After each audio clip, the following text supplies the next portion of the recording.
Hello everyone, কেমন আছেন সবাই? আশা করছি সকলেই ভালো আছেন।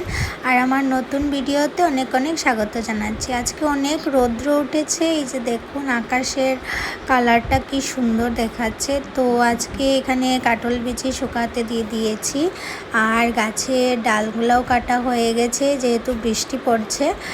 আর এখন আমি আজকে একটা হেয়ার অয়েল বানাবো, তার জন্যই লাল ফুল জবা ফুলগুলা খুবই উপকারে আসে। তো এই জবা ফুলগুলাকে নিয়ে নিলাম। আর দেখুন অনেকগুলো ফুল ফুটেছে, তো আজকে ভাবলাম এগুলো সবগুলা দিয়ে আমি একটু হেয়ার অয়েল বানাবো।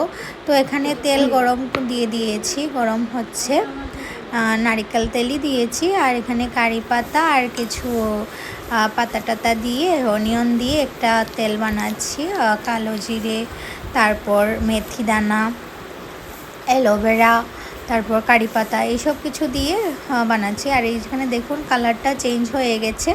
আর এখন ঠান্ডা করে আমি বোতলটার মধ্যে ভর্তি করে নিলাম। আর এটা প্রায় আমার 2-3 মাস মতো চলে যাবে, এটা রেখে দেব। আর আজকে আকাশের কালারটা অনেক সুন্দর। তো আজকের ভিডিওটা এখানেই শেষ করছি, দেখা হবে পরের ভিডিওতে। ভালো থাকবেন, টাটা।